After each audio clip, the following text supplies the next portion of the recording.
Welcome to Easy Vibes. We believe in having interesting conversations with interesting people from all over the world. And I'm your host, Chico Moya, and today's episode is no different.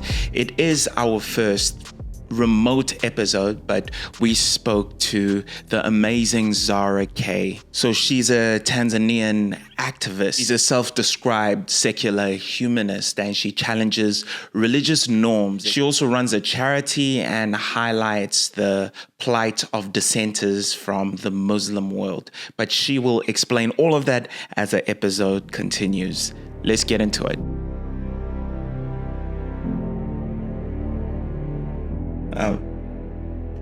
Hello, Zara.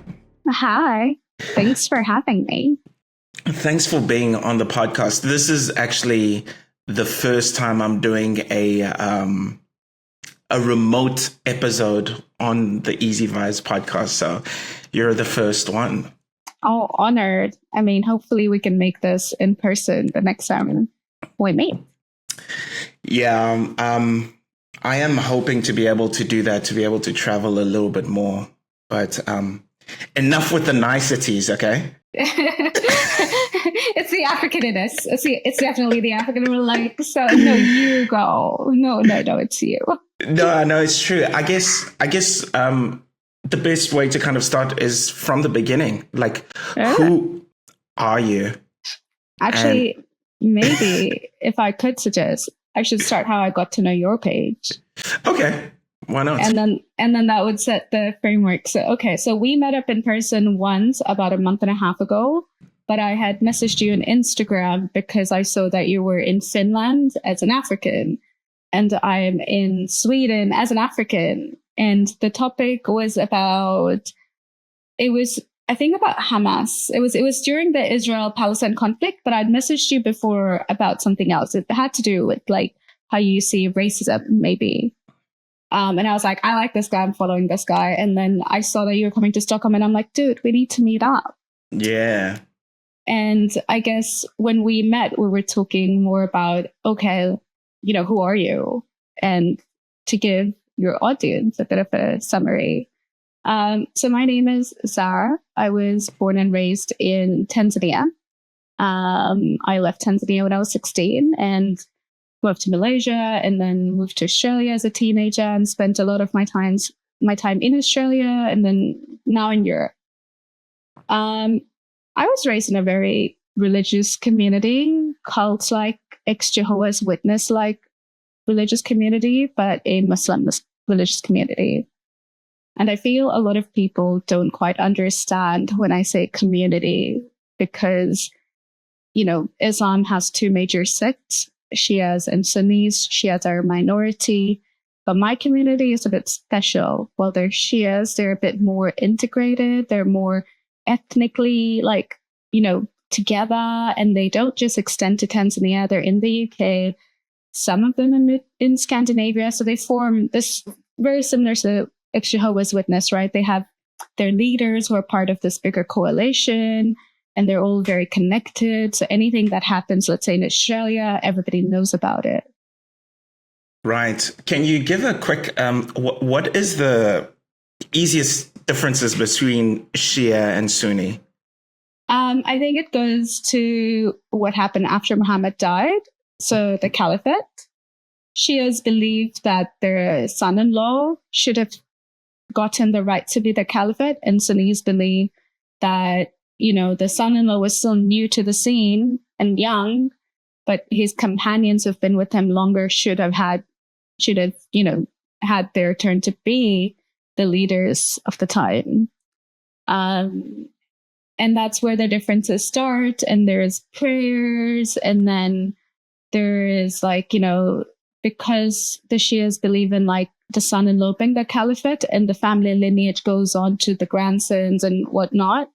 They're they're very firm believers of, their pilgrimage is not Mecca as much as it is visiting shrines in Iran and Iraq.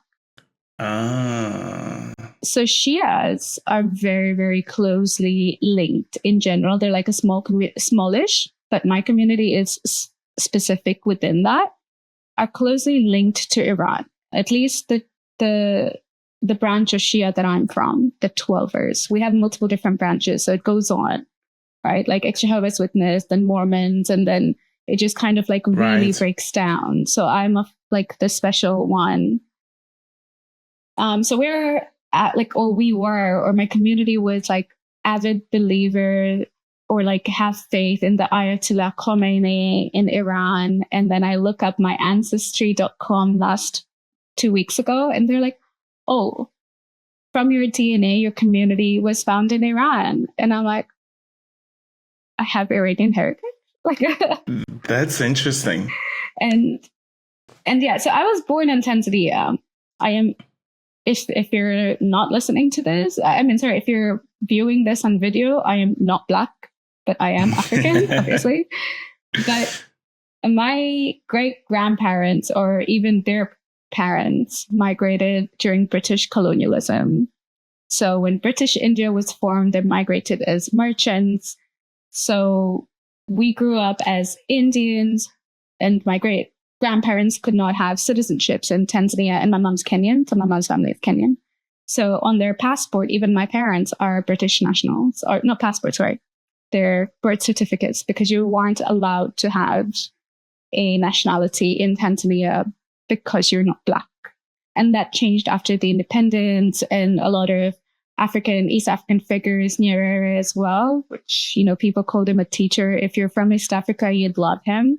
And he was from the history that I've read, it was amazing. He was amazing to bring that unity together.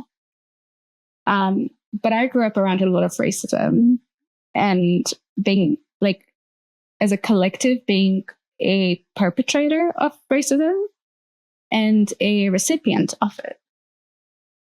So, you know, being, you know, from like being young, you know, in a car when my mom is driving, the police just stopping you because you're not Black, and just going like, okay, like what's wrong? You know, let me just do a few checks. Yeah, quite literally to get money, because you're not Black equals to rich. And then, you know, and then from our community, like marrying somebody who is Black is like shameful. Or, you know, the Blacks can never, I remember this, and it's so common. They say that Black people can never become, they're not our people. So I grew up in a bubble. I grew up in a bubble of being this, not just like an Indianish, brown, Afghan, Iranian, weird kind of mix.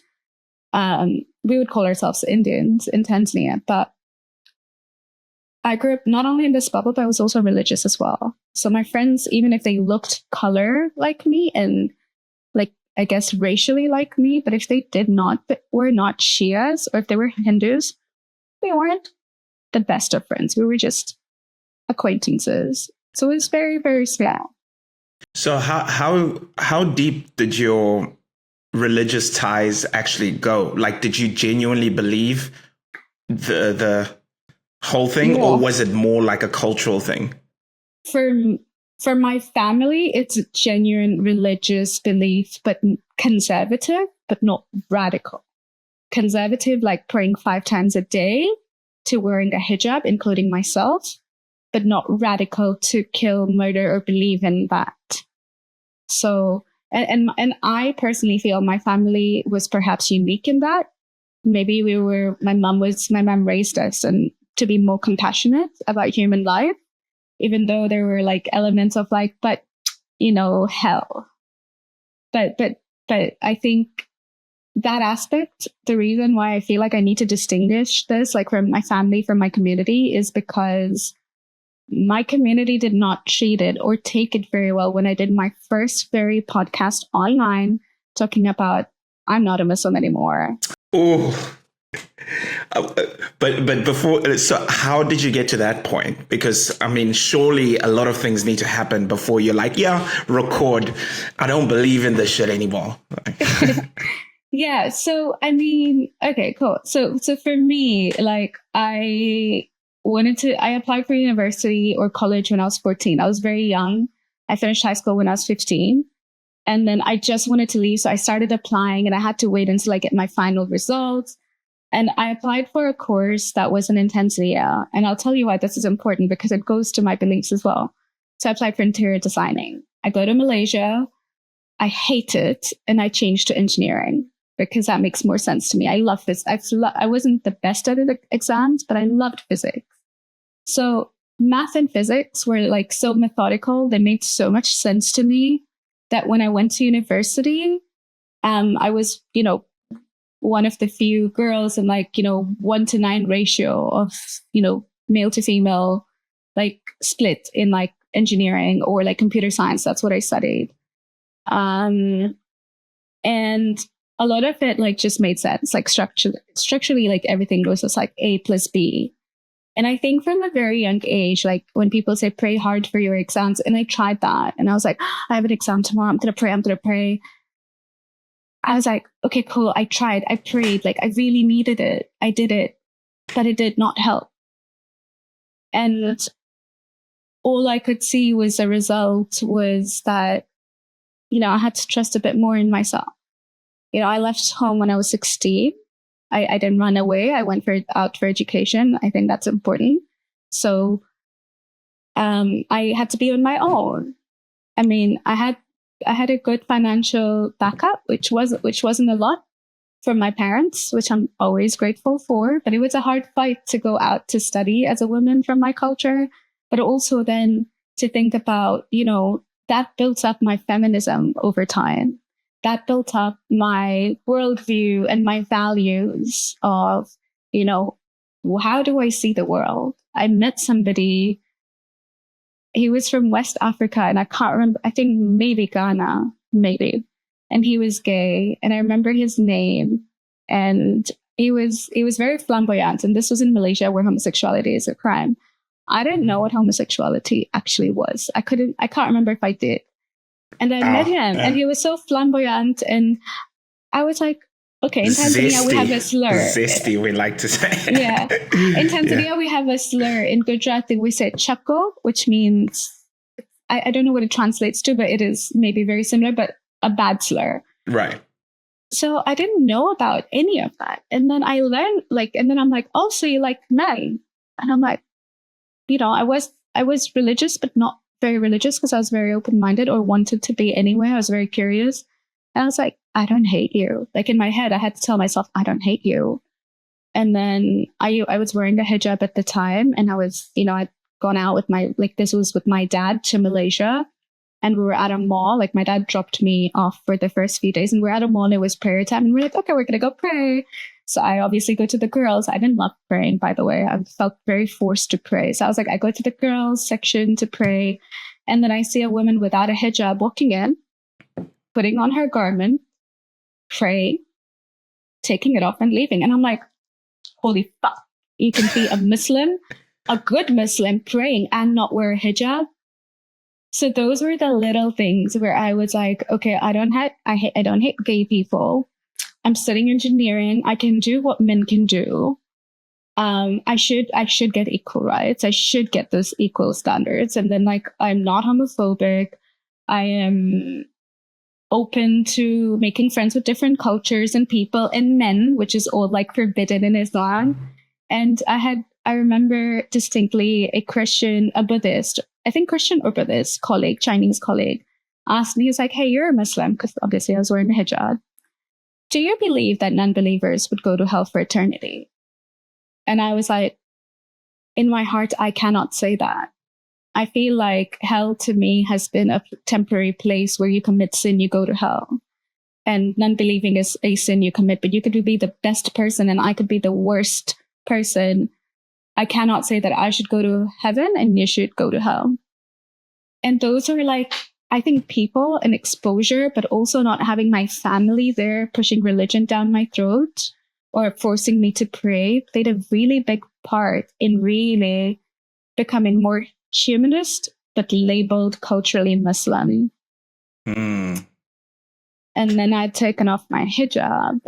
When I left Malaysia, I wanted to remove the hijab because it didn't feel right. I was like, I am hiding so much of me. I just don't want to wear it. So I'd wear it halfway, like the Iranians do, full on sleeves, but still halfway. And then when I was transferring from Malaysia to Australia to finish like my bachelor's and my master's, I was like, new life. Nobody's going to know me. I'm going to feel less guilty, so I'm going to remove it. And then I told my parents about it. And I'm like, hey, I'm going to remove the hijab. And my mom was like, why? And I'm like, it just doesn't feel right. And she's like, white people, yes, you'll get racially abused because you wear the hijab. There'll be like a lot of these attacks. I understand. And I'm like, if you know me at all, I'm like the fight, like a bar fight person. Like I will defend myself if somebody is racially abusive. But I was like, okay, if that's how she's rationalizing it, perfect.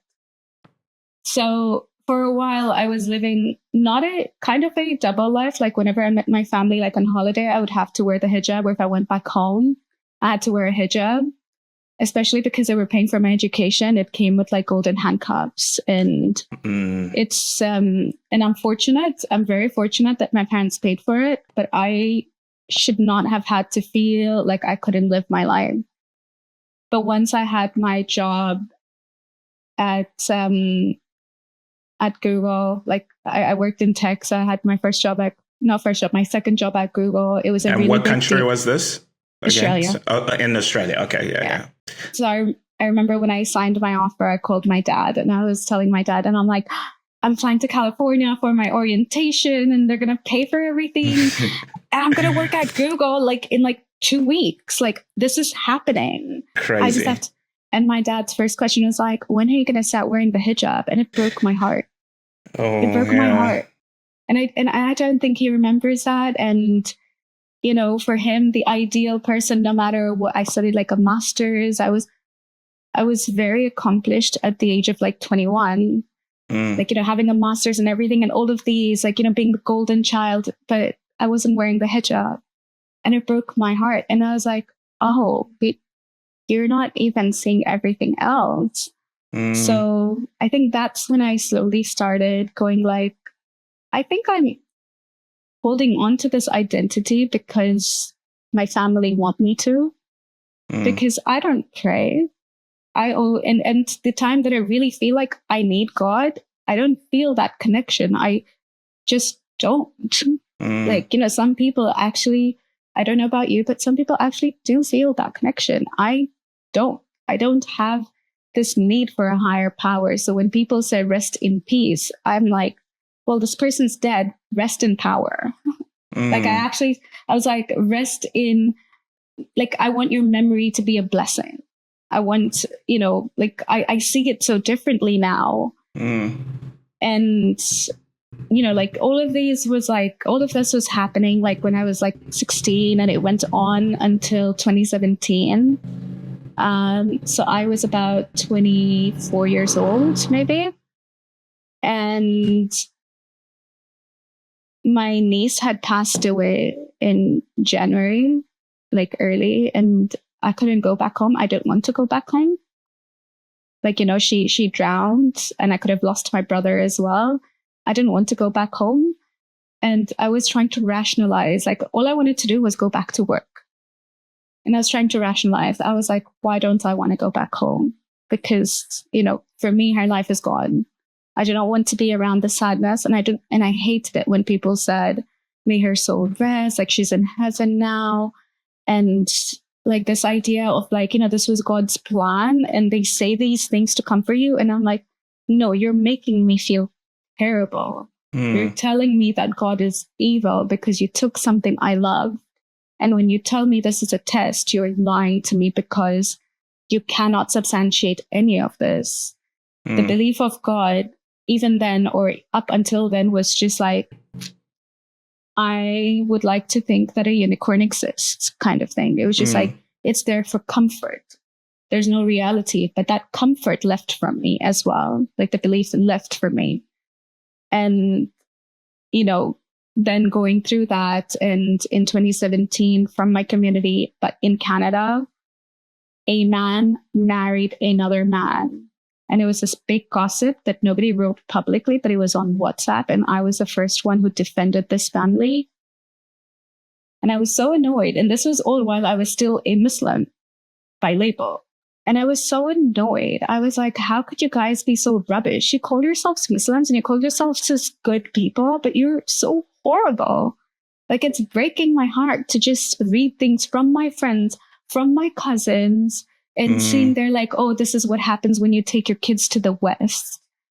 Or like, when I removed the hijab, before that, right? Like before 2017, I removed the hijab in 2012.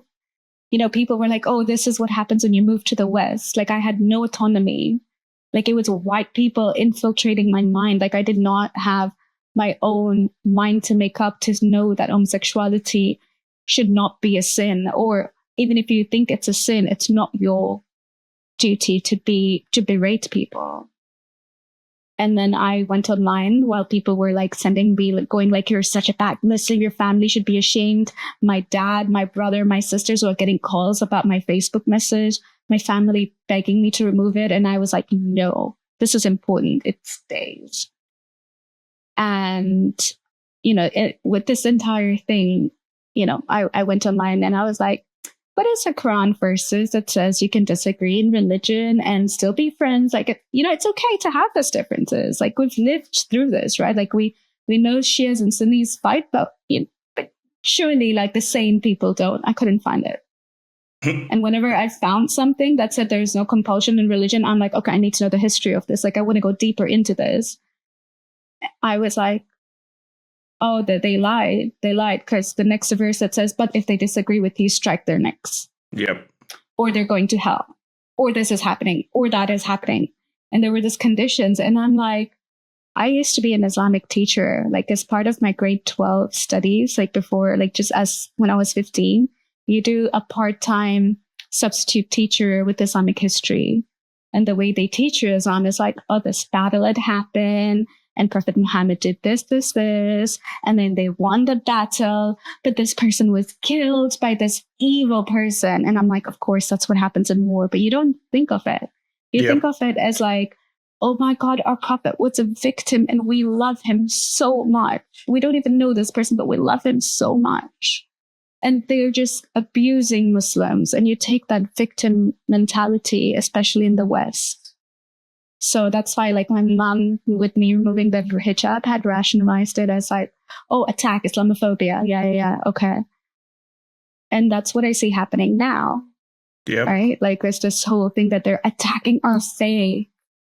There's this big attack on us by the West. So when I read those Quran verses at the time, for 2 weeks, I started crying. I was just like, this is not true. I started listening to like podcasts on Sam Harris, Richard Dawkins, and I was like, everything was like, oh my God, they're speaking my mind with words I didn't know existed. I didn't know what misogyny was, like, as a word, but I've experienced it. And I didn't know ostracism. I didn't know shunning, and all these words that were the definition of what I was going through. And the first people I told this were my family, and they thought it was a phase. They're like, oh, but white people. Yeah, the answer to you. And I'm like, I have a master's. I work for a big tech company. Do you actually think I'm that stupid? Right. Like, do you actually believe that? Like, I was a bit offended. Like, what the fuck? So I was like, but you know what? You don't live with me, so I can do whatever I want. I'm financially independent. I am going to be an Australian citizen soon. I live my own life. You can't do anything to me. And I had the ball in my court saying that I'm going to stop talking to you because I can before you do it. So my avoidant personality. So before you shun me, I will shun you. Right. And I stopped talking to everybody except for one of my sister and maybe every now and then my brother. And then I do a podcast because I was being smart about this. I was like, if I do a podcast now and somebody goes and hurts my family, like, I'm going to feel guilt. I know they're going to hear a lot about this, but it's easier if I tell on the podcast that I am not in touch with my family and they did not support this, which was true. And then, I do this podcast, I get the threats, my families get calls, messages around about me are passed out, my friends unfriend me, remove our photos, like they had completely forgotten. And I was a religious friend at the time, religious in the sense that I had not had sex, I had not had any alcohol. I actually didn't drink alcohol until I was like 26, 27. And even now, I only drank alcohol in midsummer, like a few days ago, or like I think a week ago. And I hadn't drank alcohol like the whole year. So I think when we met, I was like, I'm not drinking alcohol. Right. So like I was that like the nice, like the really like dedicated to studies, whatnot, like the goody two shoes, teacher's pet. Managers loved me. I would always suck up to my like I was a goody two shoes. And then this happens, and somehow they were all so angry with me. They forgot who I was. I was a friend who will be there for them. They're going through a breakup after they've had sex. They needed to get an abortion, and I'm like Muslim, and I was like, I haven't even had sex. I'm like, I will do it. I will be there for you. I will not judge you. And I will. So I was that person. And then to see people turn around on me, it was very alarming to see that I was raised in that community. So was that the breaking point for you? Like after you felt like people, because I'm kind of interested as to how you went from. It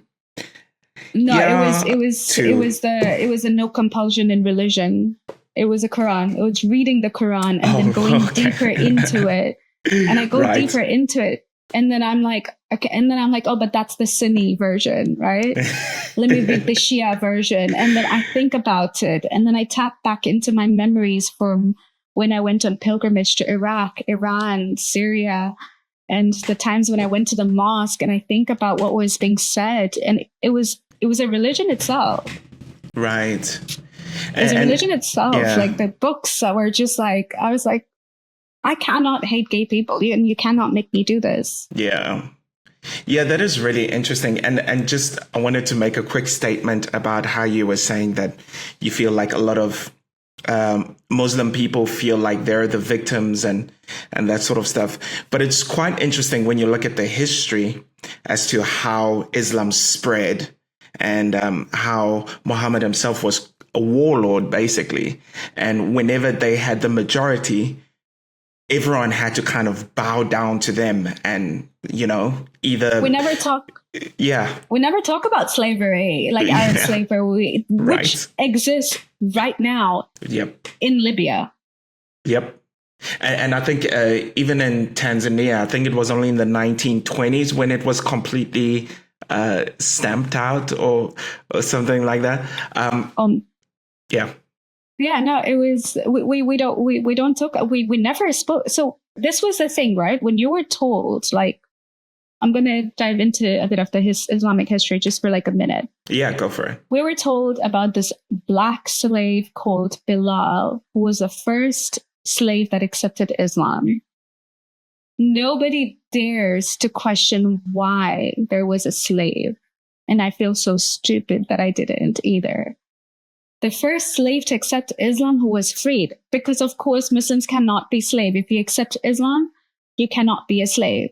So whenever you go fight Jewish tribes, you take slaves from it. People who are like, okay, well, we don't want to fight. You take slaves from it, including female slaves. But if they convert to Islam, which is why the wars were there, or that they can't be slaves and they're Muslims and they must do what you tell them to do, or they're slaves, or if you want to marry them, if you want to marry your slaves, I'm not exactly sure of the exact process, but then they're also not slaves. If you marry them, they might have to convert, or they only have to be Christians and Muslims. Sorry, Christian, Muslims, and Jews, like from the book. But only men can marry them. A woman can marry a slave, but they have to be a Muslim. So at this point, then they're not a slave, but because they've converted. So these were the things that we didn't question. And then, when you read about this, and then you're like, oh my God, like we were told Muhammad was, Islam gives women feminism and women's rights. It was the first religion that gave women rights. And I'm like, holy fuck, do you know how many religions exist? Do you know what is the first religion? Mm-hmm. And when you talk about Adam and Eve, and you talk about Adam and Hawa, how old? Like, when was that? Because that goes against what archaeologists find about human bodies. Because it's not a human body. They find like the evolutionary side of it. And, this is a thing that contradicts everything the Quran that's stands for. Or how fetuses were developed, or the verse that say that, the woman comes from the man's rib. And they're like, oh, but it's metaphorical. And I'm like, oh, really? Then why are women still not getting their rights? And then why are men metaphorically marrying 4 women? Because those stories, that book is actually a reality for so millions of people. And even if they don't contest it and have had women who say, it's okay if my husband beats me, if I am disobedient, I'm just like, I'm shattered. I'm shattered at humankind.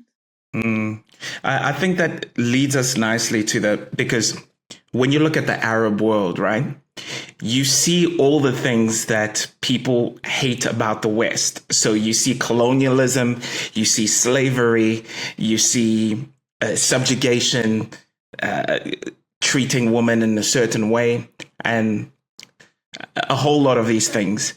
But yet today, it seems like people are very quick to point at all the things that the West has done. I mean, of course, we know about the transatlantic slave trade and all of that sort of stuff.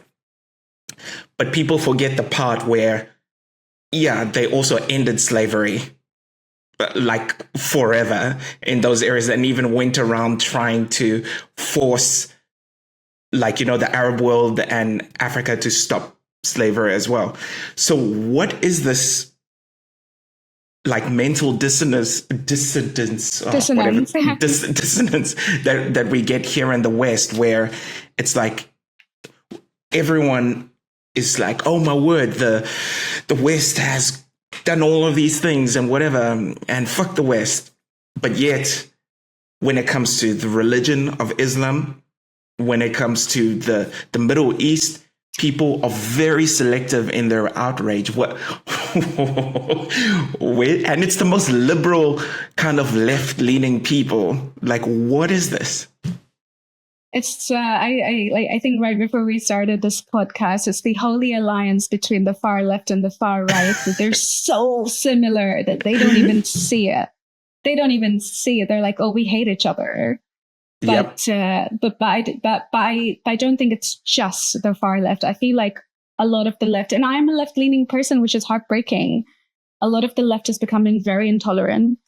That there is no nuance in between, and the right is leading more towards this conversations, which is the worst. Yep. Because those narratives of left and right came from us, trying to distinguish between xenophobia and fascism, and then we went the political Republican Democratic, and a lot of the Americanized or the Westernized version of it. Because in Africa we don't have the left and the right. We have tribalism as our presidency. It's the democracy do not work the same way that they work in the West. So in the West, where we see, groups of Western people trying to victimize, coddle brown people, and then actually just go oh, if a brown man is being abusive, it's because of white supremacy. We told them that it is okay to be abusive. And I'm like, no. I usually using this word Jessica. So whoever is Jessica is going to get a note, but I'm like, no, Jessica. This is not about white people. And when the left talks about it and makes it about white people, you are being white supremacists. You are telling us that it's all your fault, and you're dismissing the harm that our people, men from our cultures and our cultures bring about. There are cultures where cultures where it's FGM is a rite of passage for women. That has nothing to do with white people. What is FGM? Sorry? Female genital mutilation. Oh, right. The cutting of a woman's clitoris or the sewing of the vagina. And, there's really strong ties to Islam, but also, it existed before Islam, but, one thing that religions do, and all major religions do, is if they do not evolve, or you'll see a bring back of evangelical Christians, trending right now. A lot of conservatism is back in trend. So one thing that religion does is it will take culture and it will keep it will also keep prolonging the harmful side of that culture. And when people say it's culture, not religion, I don't think they understand that how they're so intertwined. We're from backgrounds of very rich culture, and the religions then were very different from 5,000 years ago. Zoroastrianism is older, paganism is older, and they had their own bad things. But now we're in 2024. We cannot be cutting, young girls' clitoris because it suppresses their sexual desire.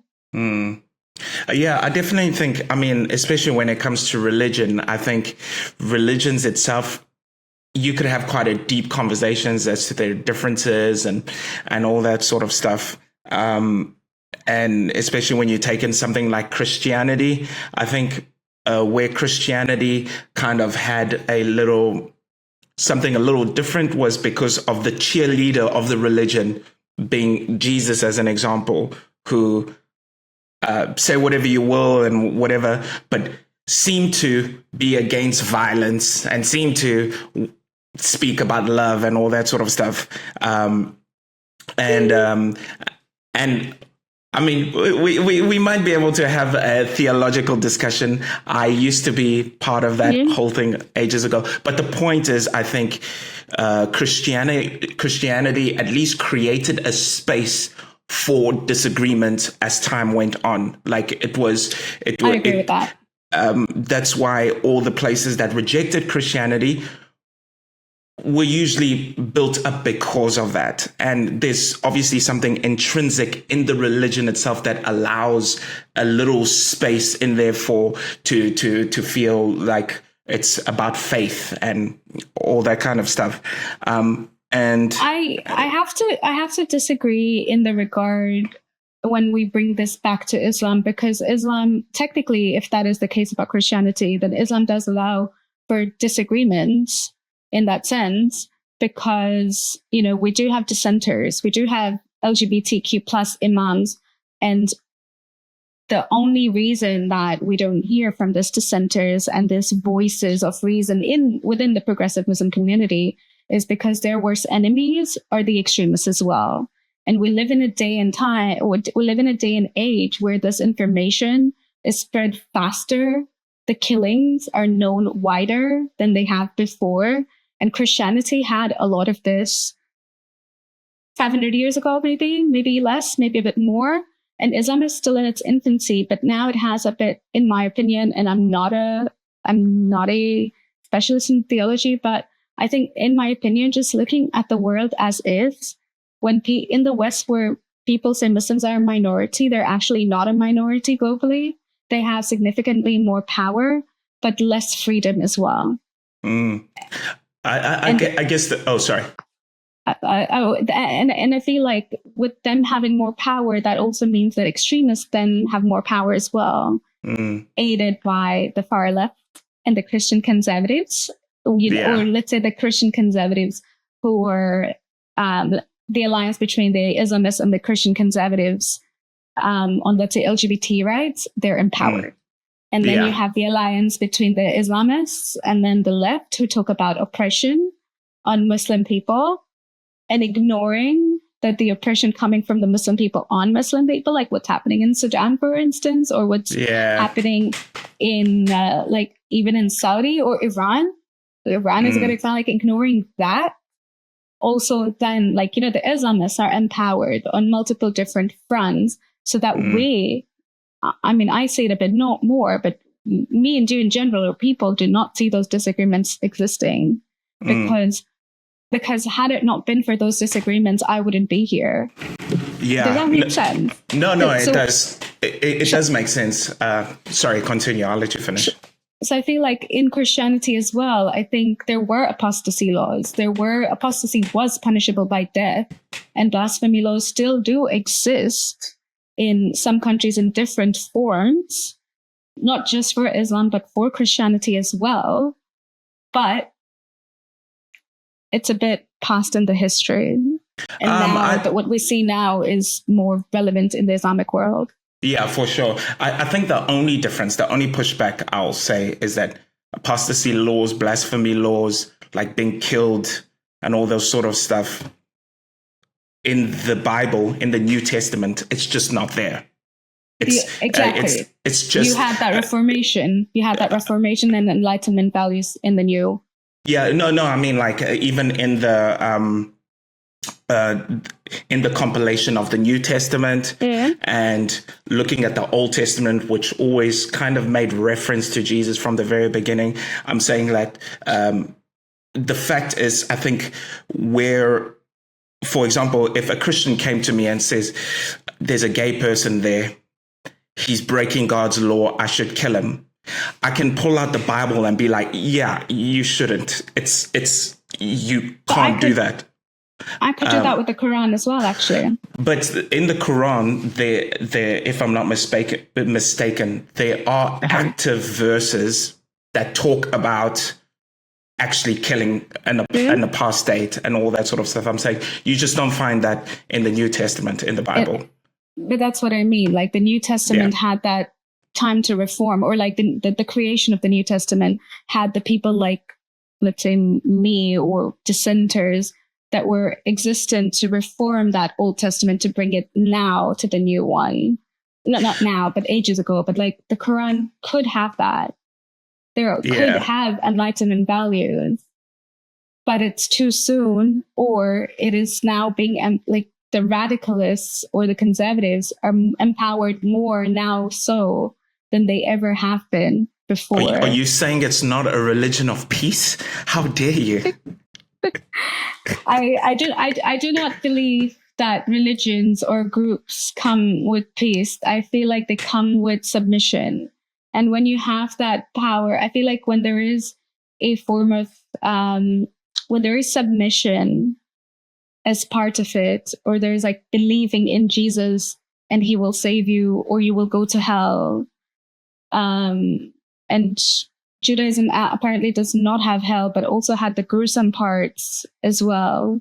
I feel like when you have that combination of things, it really becomes a community that brings, not a community, an environment that brings you peace, because where there exists a bad version, like if it's one of those things, if one woman is not free, we're all not free. So if one person, like if one Christian community is trying to oppress another community, like oppress their people, then there must be a survival, or there must be a push from all of us to bring peace to that. And I am of the opinion that humankind is better off without religion.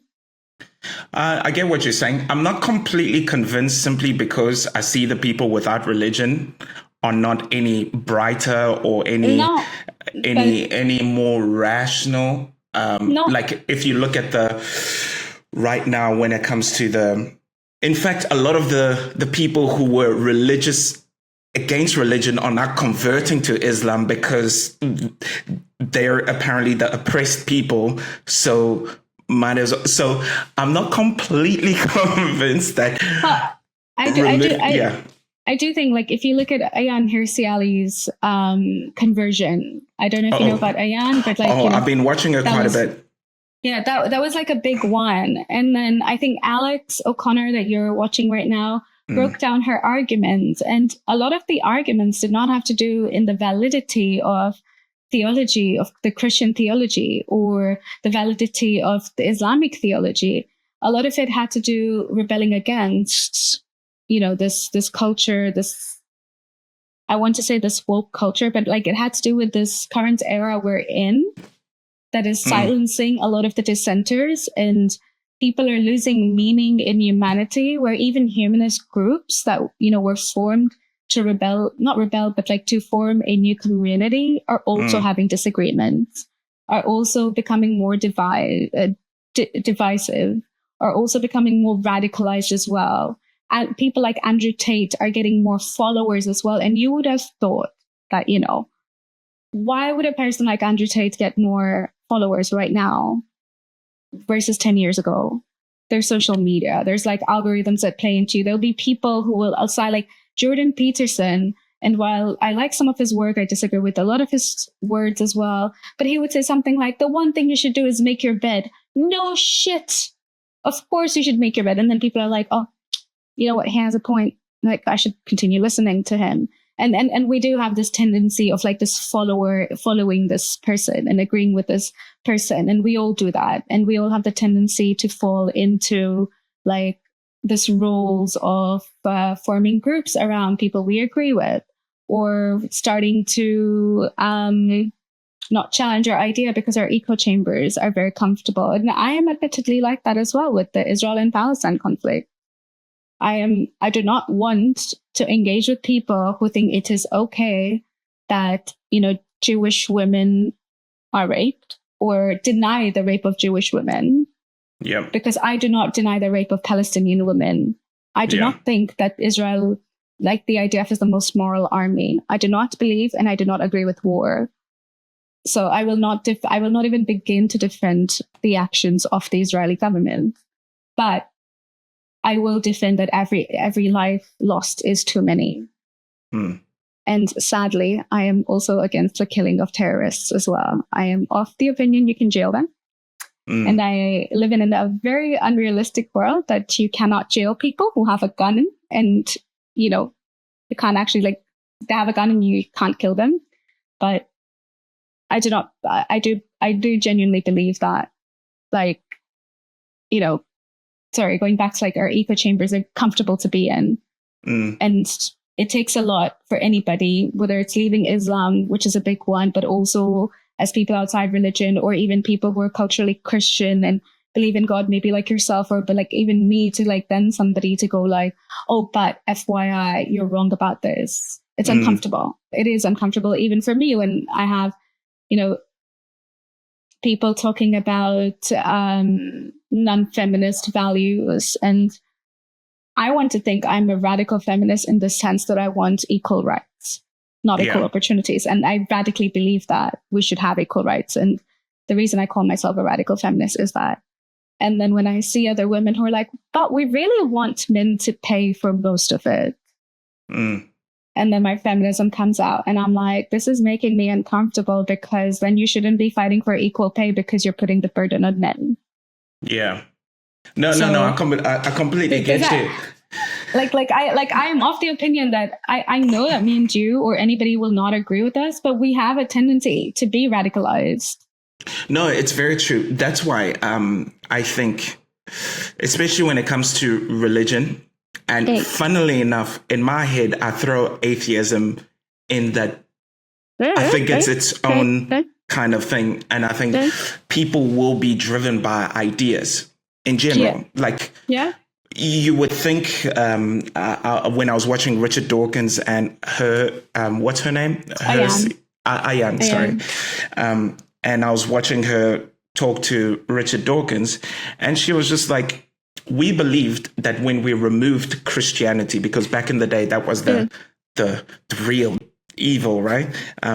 We believe that once you remove it, that people will become more rational, that schools of intellectualism will begin to pop up everywhere.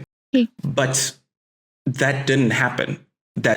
It's not happening. And in fact, people are becoming more radicalized, whether people are religious in Islam or whatever, now politics, now whether you support Donald Trump, Joe Biden, these are becoming their own ways of like living in this world, right?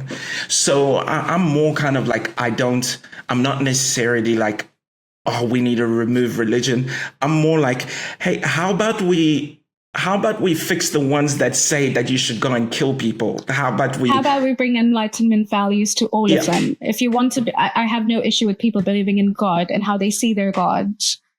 I have an issue when people implement their harmful version of it, be it Christian, which is what I meant about Christianity and Islam as well. Like, I know there exists a space for progressive Muslims, and like, you know, having a family who is Muslim that I love and we talk and we have a great relationship with is a testament to, you know, having that space for dissent. But I think in the start of the podcast, I said, I understand this is unique because we don't hear these voices. We don't hear these voices. Yeah. Why is that so? Like, for example, why do you think when something terrible happens in the Middle East or something born out of Islam, because you can make a case for if someone does something super radical, you can show it in the Quran a lot of the time, and it's up to interpretation. Why are the moderate Muslims not coming out in droves and being like, yo, this is fucked up? We believe in our God and we don't think that this is good. As I think a lot of other religions, people, more moderate people would come out and be like, yo, this is crazy. I think some do, but just out of personal experience, like even those who do are silenced, and most of them feel like right now in the mind of Muslims, the biggest enemy is not another Muslim, like in their mind is the West, right? It's progressive values, right?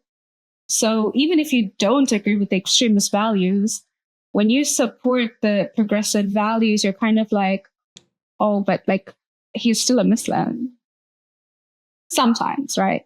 And then I do see some brave feminist Muslim activists.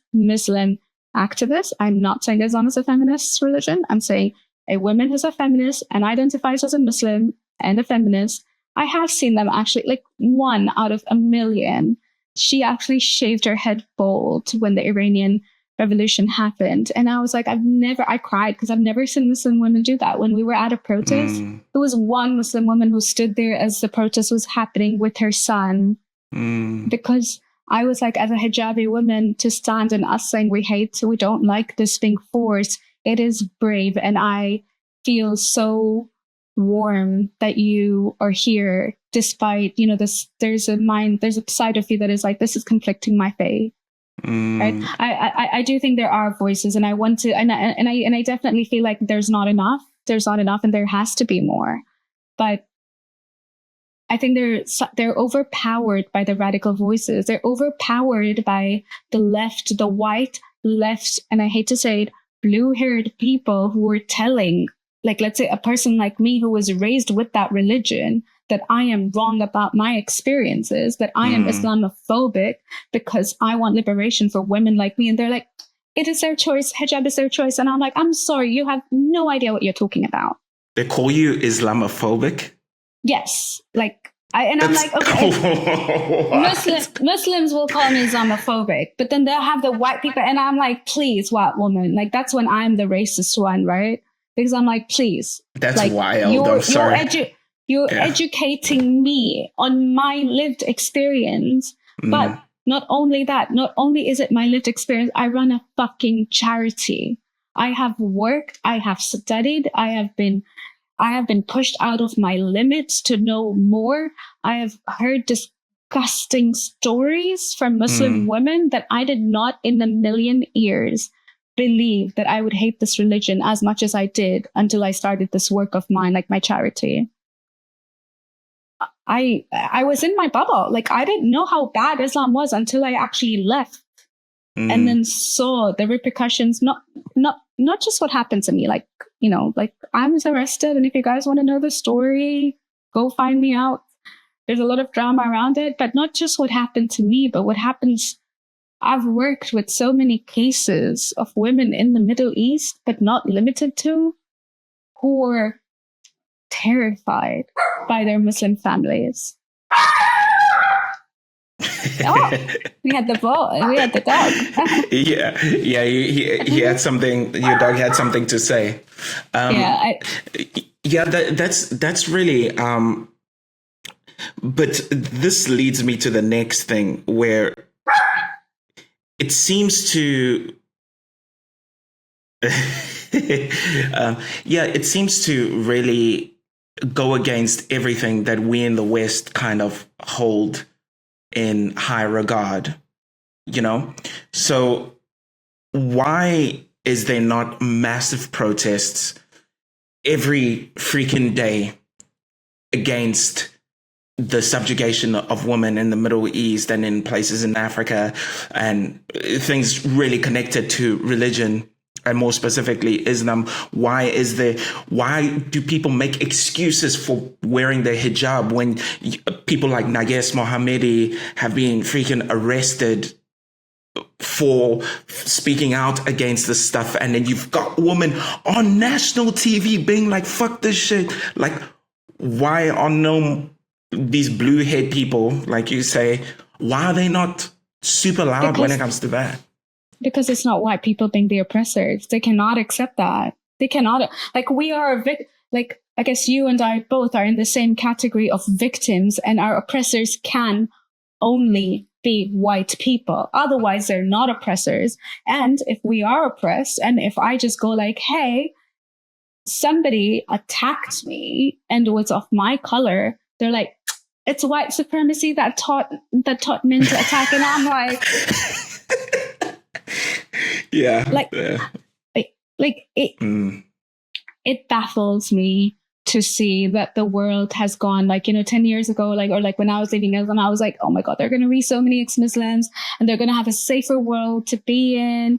And, things are going to be like easier for us, but it's only gotten difficult, right? It's only gotten difficult because even in the ex-Muslim space, which usually happens in the atheist space or the humanist space, the bigger the group, the larger the diversity, right? Not just like of ethnic race, but of thought as well. And this is like what you mean, right? Like what Ayan said, the atheism did not solve things, and it's not meant to, right? Atheism is just a disbelief in God. Mm-hmm. So even when ideas like humanism came in, and we're like, we're all about humans, and we would still have the same fact, like the Israel and Palestine fact, like, one fact interpreted in different ways. And I'm like, but this is one fact.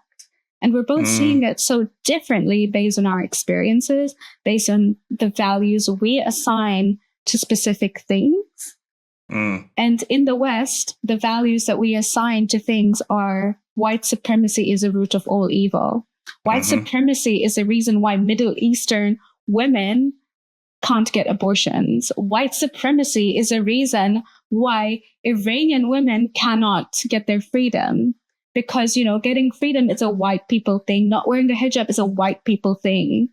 And they have no concept of the Iranian history that, that impacted Tanzania as well, that impacted my community, my country. As somebody who's in Africa, when the Iranian Revolution started, not too long ago, African uniforms changed to wearing hijab.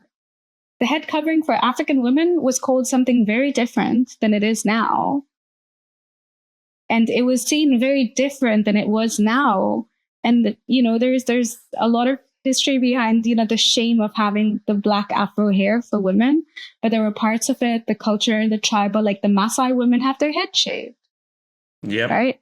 So it's like the head covering for African women had changed over time to cater to like this Islamist movement. Like, first it was the Christians, like the Mormons who came, and the evangelical Christians, like we have it in Tanzania, and now you see them clashing a lot.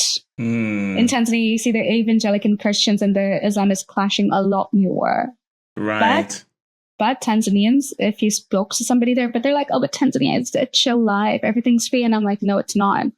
You want to think it's free, but you don't actually acknowledge that you have a minority of Hindus. You have a minority of Ahmadi Muslims and Shia Muslims. You only invite the Sunnis. You don't actually say that we live in peace because you don't want to acknowledge your differences. And so I've got like two questions for you. I guess the first one would be, when you look at the Israel-Gaza conflict as an example, how much do you think religion has a part to play in that? And then the second question would be, in the West, how can people view the same facts and yet come to wildly different interpretations? And depending on who the person is, like, let's talk about the more left-leaning people who can only see it in one way, which is the oppressor kind of way. That's the only way they can interpret it.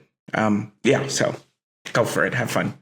I think the Israel and Palestine conflict, I feel like religion has a big part to play in it, but there is also, it's not the only thing. It is a big part. I don't know to what percent, but it is a big part. There is a part of history. There's a part of generational trauma.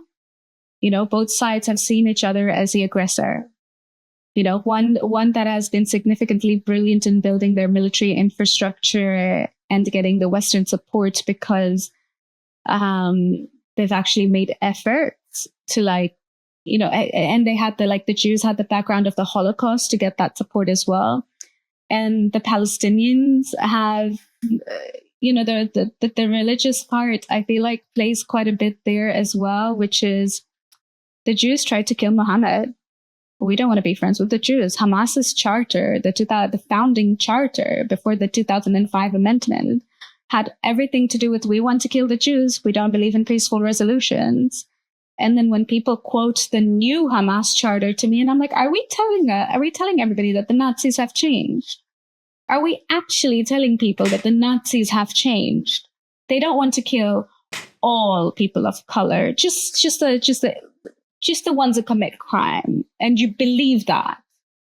And it's the same thing that, moving into Swedish or Scandinavian politics, or maybe Swedish mostly, we do have a far-right party getting a lot of votes because they hate Islam and they cannot distinguish. And I would be one of the people who still hates Islam, but will be a target of it because they cannot distinguish between the two of us.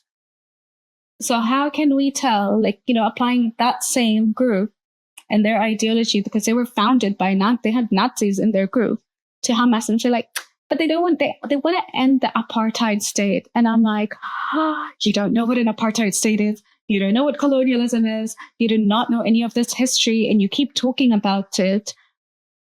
But I did hear a valid point from a colleague about an apartheid state, not in the sense that in Israel, not in the sense that a lot of the left uses, but the state where the prejudice between Arab Israelis and Jew Israelis exist. And I'm not saying that this is a fact, but I do think that there have been instances, no, maybe it is a fact, but I don't know how widely spread it is, but there have been instances where the punishment for the same crime for two different people have been different. Like a Palestinian man stealing in the West Bank or in Jerusalem would be different than an Israeli stealing. And does that qualify as an apartheid state? There are some definitions that overlap. There are some definitions of genocide that overlap with what's happening right now on both ends, not just Israel being the genocidal aggressor, but you see that the Jews are also being killed.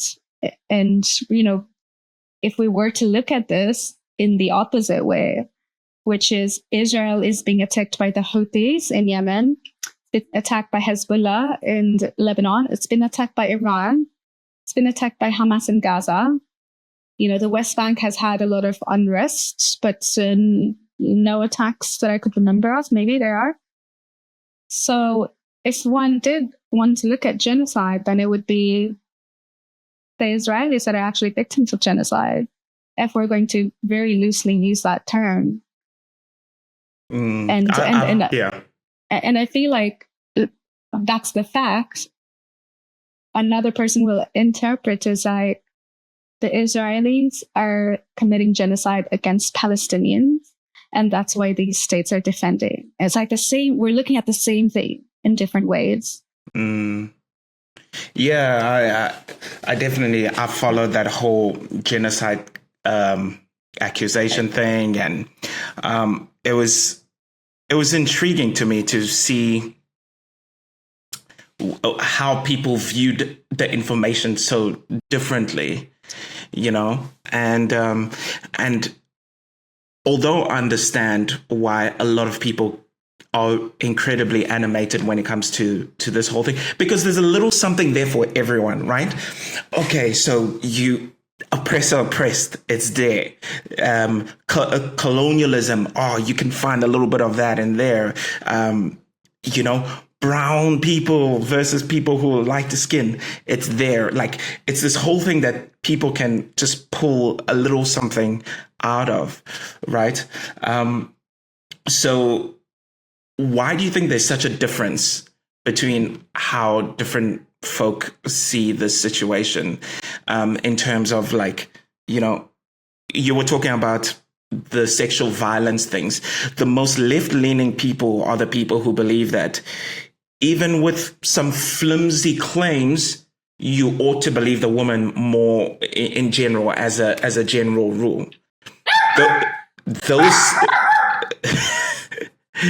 can you still hear me? Yeah. But those exact same people look at a woman who is saying that she was physically abused and saying that, yeah, it probably didn't happen, or it's not very true. Like, how does that happen? You know, bodies being found in a certain positions or whatever. And you have people pulling up a bunch of information to try and disprove that any of this happened. We were looking at the same file. We were literally looking at the same file. And this person is like, there was no indication of mass rape. And I'm like, was there indication of rape at all?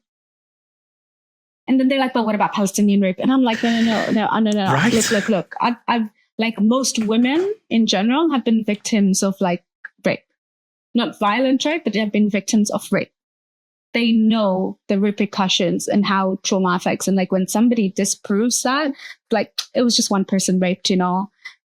I'm not saying that the Israeli army had never raped. There was a case of rape and the IDF soldier is in jail right now. But I'm sure there were more that we're not told about as well. Like, you know, it happened, like that literal fact of like, you know, but there was no mass rape. And I'm like, I'm sorry. We might not agree. Like you can call it a genocide. I will not call it a genocide. But despite all these terms, you know, despite I'm like me coming halfway and telling you that it is fine if we don't agree on the same terms. Okay. But I think whatever is happening is horrendous. I agree with you there. And then but I cannot stand by people. Like I will not support Palestinian liberation through rape. Yeah. And if you're supporting a group or defending a group by saying they've changed their charter after their actions have said something else and denying mass rape, Hamas's actions have said that Hamas's actions were fire rockets at civilian areas in Tel Aviv.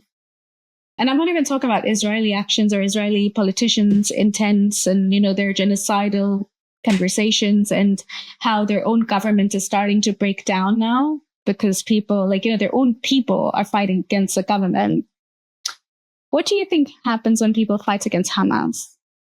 Mm-hmm. They're killed. A lot of them are killed. A lot of them are jailed. A lot of them, because they're so few, we won't even hear about it and the news will never even report about it, maybe. Right? And also, I think when people talk about, when you try and listen to people argue this conversation, you try and see a lot of people try and make hey, it's like two sides of the same coin kind of thing between Hamas and Israel, right?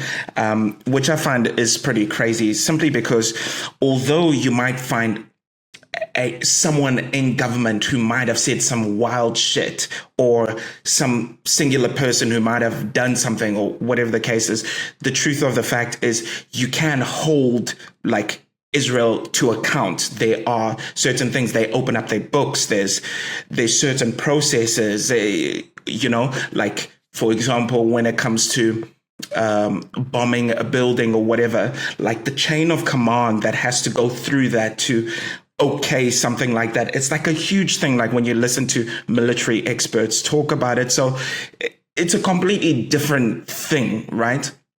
Which yeah. I was just going to say, I mean, I do believe that they're both sides, but not of the same coin. Oh yeah, There are sides, and there are elements of the other side that could be compared to Hamas elements.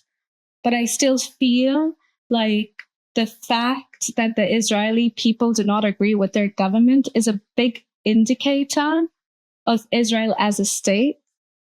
And then in Gaza, where, you know, a lot of Palestinians have had nobody, and I'm going to play like the devil's advocate, and a lot of Palestinians do actually support Hamas because they're not looking at it in the larger picture, right? They're not looking at it like, we're going to end the debts. They're looking at, or like, we're going to save our people. They're looking at like, this is the only way for liberation, but also they've been radicalized into that liberation. And what Israel is doing is pulling them more or pushing them more towards supporting Hamas. However, we are seeing dissenters get out of that as well, like Palestinians who are coming out of that and saying, we denounce Hamas because see what has happened. We cannot only blame Israel anymore as Palestinians. We have to also take accountability. Yeah, it's true. And like the one aspect I will push back on a little bit is, of course, war is hell. Like, I feel like I always need to start with that and say that, just whatever. But I do think that there is an aspect to this where I feel like the world has kind of made Palestinians feel as though that their ability to, like, when you look at the left kind of supporting somewhat, even discreetly supporting the attacks and whatever, it's like it's as if they're making the Palestinians feel like through violence they will conquer, they will somehow, some way get something, when the sad truth is that whenever they fight, they lose more. And then the world comes around them as like, no, come on, guys. And then it happens again and again and again. And it's like what you're talking about. Of course, Israel has done some fucked up shit as well and blah, blah, blah. But it just seems like, especially a lot of these people who go online, the pro-Palestinian people, a lot of the time I'm like, bro, the shit you're saying is really not helpful. Like it's causing more issues. It's causing more hate. It's like, yeah. But so do the IDF soldiers as well. You will see a lot of fucked up shit happening. And we do actually, oh my God, I am now getting exposed to a lot of the fucked up Israeli people who were like, you come after us, we will kill thousands of you. It's one life for 1,000. And you see that happening. And I'm like, this is not helping. Oh, yeah. In terms of what they're saying. Yeah. And you see that hate being fueled on both sides. Yeah. And I do feel like, and this is where the generational trauma comes in, right? And in a different context, we spoke about being radicalized through online stuff, which is, like you said, the West is pushing Palestinians to think that this is a way that they're going to get their liberation, right? So the West is pushing, and the narratives are working. Early on, when October 7th happened and people celebrated. That was wild. I could not believe that. Can you imagine people, which Israelis did celebrate, or when the people were signing the what is that called? The rockets. The rockets, yes, thank you. They were signing that, and I'm like, we live in this sad world. We live in this sad world where we have accepted that this is the norm because this is resistance on both sides. I'm not equating the two, but I've seen like this fucked up area has come in, and both ends are being radicalized. The Jews who aren't religious have converted to being religious. People are now embracing more when 9/11 happened, a lot of Muslims converted, a lot of people converted to Islam. When this happened, a lot of people converted to Judaism, and a lot of people are converting to Islam, and Muslims and Islamists are like, oh my God, see what happened. And they're both celebrating. But while Jewish people are still a minority, the dangers come from, everybody else empowering this war instead of conflict resolution on both ends.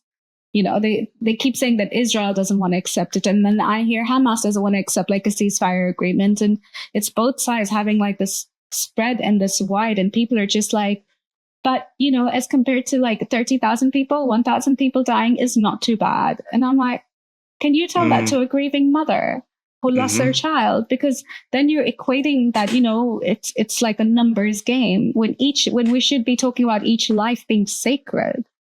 Yeah. We're talking about each life that is important. That was a family, that was a child, that was a brother, a sister, a person. Yeah. No, I completely get you.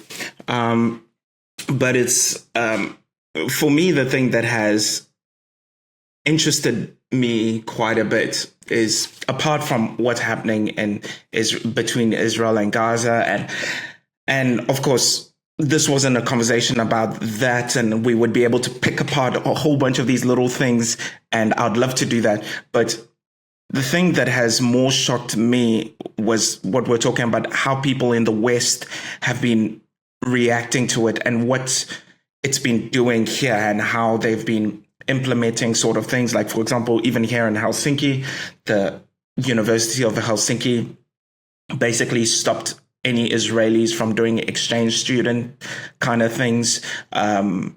You've got people who only seem to be amongst young people and really woke people and whatever. They're obviously a lot more pro-Palestinian because of that oppressed kind of thing. And I don't know, it kind of worries me, because you've got the same people who look at their own country and they're like, oh, my country is fucked up, like Sweden or Finland or America, whatever. It's fucked up. Look at how based some of these people in the Middle East are. You got the right wing dudes who are like, yeah, look how he controls his woman. You've got a super left wing people being like, yo, there's no white people in that area and whatever. And it's just I'm like, yo, is there anywhere else you would want to live than where you are now? Do you want to go live in the middle? Like, go for it. Go for it. You know what? I will, if there was a way you could trade passports, I will find you them people who will appreciate the democracy that you live in, and they will work harder, and they will be a better contribution to the society than you are. And if you want to go and trade lives with like an Iranian woman saying, oh, but like do what the Iranian, it's their culture. Like they should wear the hijab. And I'm like, honey, you don't know anything about our cultures. Like, I'm not even Iranian, but like, I know my ancestry has a part in that. But even then, you don't know anything about it, any of our cultures.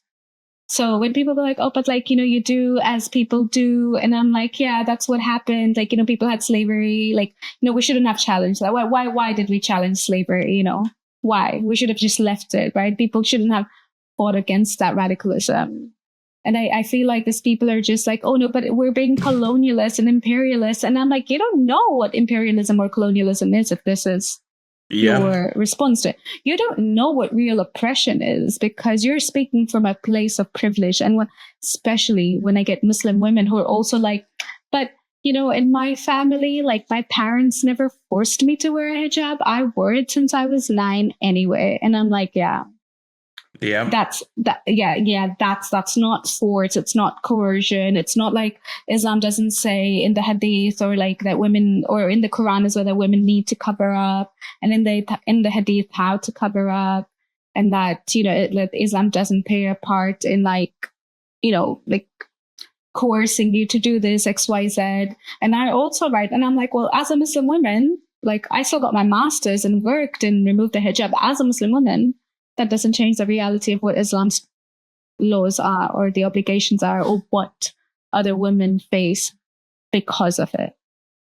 Like it does not change that. And then when people go like, oh, but I think a lot of people don't recognize their privilege. They do not. They have this, they live in their bubble. They like their bubble. They want to continue their bubble, and they want to feel like they have this they want to feel like social justice warriors. They want to feel good about themselves when they say things like, but when women make informed choices about wearing the hijab, no, they don't.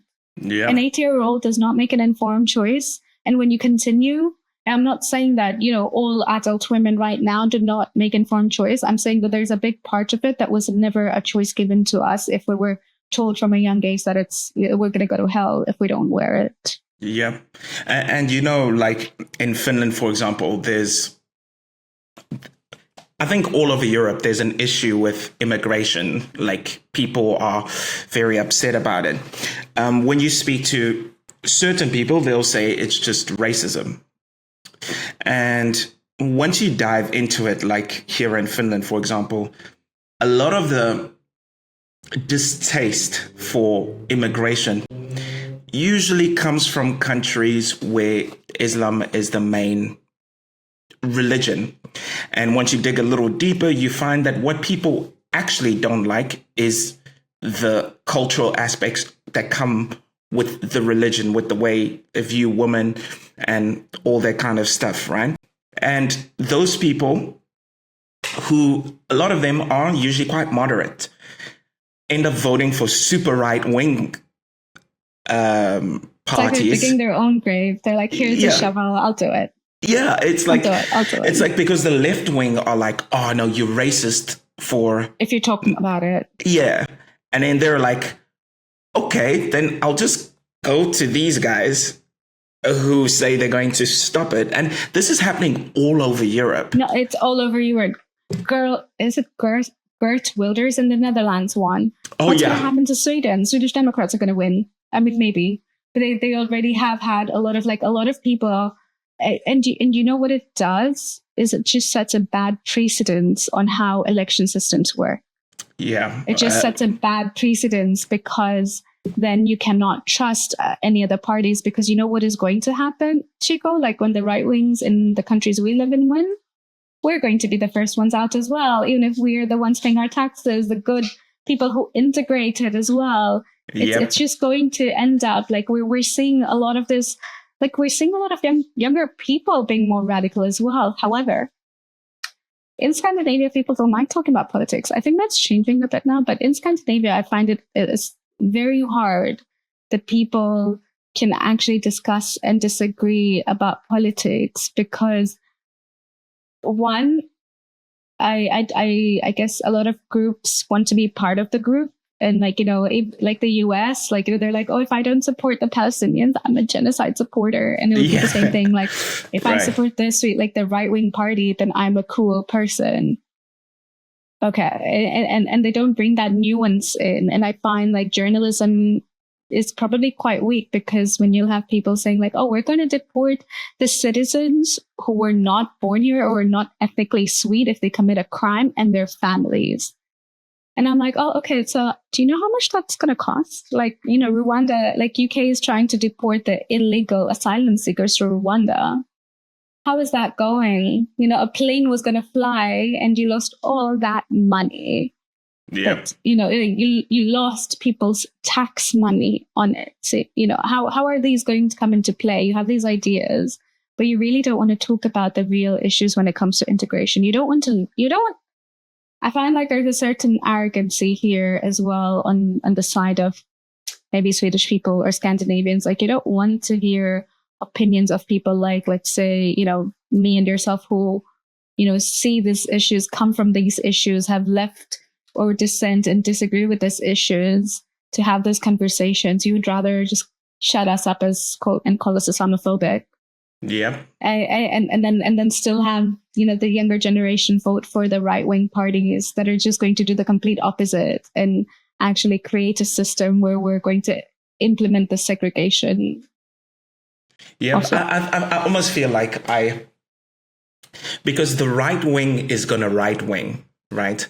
They're going to do what they can. At least with the right-wing people, you kind of know where they stand. Like, I'm talking about extreme far right. I'm not talking about the people who just have conservative ideas, right? But when it's the left wing that has been sneaky as hell because they draw us in with all these ideas of humanism and acceptance and loving kindness and whatever, only to follow that road and then get to a place where you're like, okay, but there's no critical thinking here either. There's just, I'm going to go with the vibes and with the emotions. And on the one hand, I'm going to outright reject religion or Christianity. And on the other hand, I'm going to accept this Islam for the same reasons I rejected Christianity for. And it just gets a little confusing. So tell me, in Malmö during the Eurovision, what was that like because you're in Sweden. What was it like in general? What was the energy like? I think for me, like in Stockholm, it was quite chill. We didn't have it as they did in Malma. And Malma has already been very like problematic anyway. It's different crowds. I actually generally avoided the pro-Israeli or pro-Palestinian protests everywhere anyway, because like even with the Iranian protests, like I went to one and then I saw a bit more of like the nationalists who were like more, anyway, but like I avoided, but like I think the general vibe was that they were hounding this girl, this 21-year-old or 24-year-old girl. They were hounding her. They're like, don't you feel like your presence here endangers other people? And I'm like, oh, the girl wearing the short skirt. That's where we're at. That's where we're at in Swedish. Or I don't think it was a Swedish journalist. I don't know who it was. But that's where we're at in European journalism, where we're like the short skirt. Yeah. That's the issue. It's not the issue of like people who are actually threatening. It's not the issue that, we need to actively distinguish, between, like the complexities of this war and the unfair attention it has been getting as compared to other wars or other existing injustices like Sudan and whatnot. And I don't even want to bring in aboutism, but there is a part of it that tells me that, is this really about people dying? Or is this about, people feeling good about themselves when they call out white oppressive and colonialism and, use words like apartheid and genocide and then fighting against that? Mm-hmm. I think I heard, Sorry, go on. No, that was it. No. I was just saying that I think I heard a statistic that said when you take in Israel-Palestine conflict over the last 150 years, and you take in all the numbers of deaths that have taken place on both sides, that number happened in 6 months. I think it was in Sudan. Like for the whole conflict, I'm saying all the years happened in 6 months, and it wasn't even since then, it's not even a fifth of, and that's not taking in like things that have happened in Iraq or Yemen or whatever. China. It's insane. China and the Uyghur Muslims, but the Chinese are not white. They're in detention camps and labor camps, and women are being sterilized so they do not make more babies, and they are actually being attacked for being Muslim. I've heard nothing about this story. Like I've just heard little bits of it, but it's so crazy. Happening continuously over the years. And I'm like, so where are these protests again? Like what? What? Like you were not allowed to have a phone. I saw a brief video about somebody actually running away from a detention camp. And talking about how you're not allowed to have a phone. It's like a small room, and like that is your life. You grew up there. You if you have kids and you grew up there, like that is your life. You work for like, I don't want to call out brands, but then you work at like the factories, like we all know about Chinese child factories and whatnot, at low minimum wage, or like the lowest wage, not even minimum wage. There's no minimum wage. But this is happening to a group of Muslim ethnic group that are Muslims, still Chinese, but a bit different. That's crazy. That is definitely not the way to handle a religion you don't like in your country. That's crazy. This is what I mean. And then you're like, okay, well, what is like, where are these voices, right?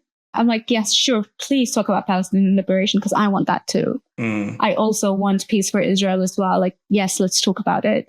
But then don't unfairly say that, it's just Israel causing this wars, because there are a lot of other places that this is happening. And then you choose to be silent and you make this a focus of your agenda. And then a lot of people just feel so good about themselves when they share a reel about, oh my God, genocide, ceasefire now. And I'm like, a ceasefire is only possible if there is, it has to be a permanent ceasefire. You have to accept that these are the borders, and it requires both sides, including the far-right Israeli government, to also accept this. Right. But I feel like we've surpassed what could potentially have been a peaceful resolution. I feel like it's going to be very difficult to build that up. Yeah, I have hope, but it's very hard. Yeah, you know what? I'm pretty pessimistic in terms of like I know everyone can always talk about like, hey, there's a whole history, and it's true. But I feel like after October 7th, if someone comes out and is like, hey guys, we need peace, who's going to listen to you? Like, what, Yeah. especially when the leadership of Hamas comes out and says, yeah, and we're going to do this over and over, by the way. And, and some lives are necessary to, be killed, like our people. Yeah, like and it's then for the greater good. yeah, they called some of their own people martyrs. They're a non-state actor. Like, how the fuck do you deal with that? Like, I have no idea.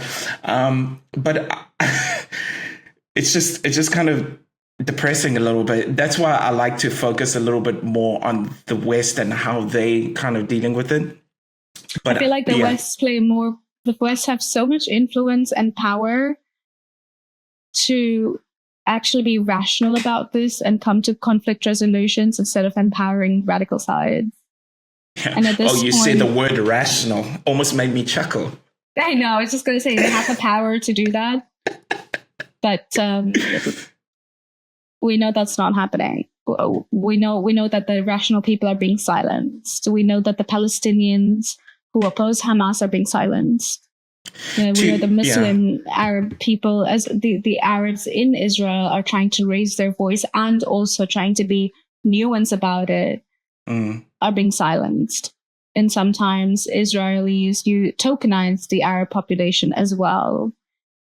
Maybe unfairly at times, but it's a valid point to say that there are Arab Israelis in this state.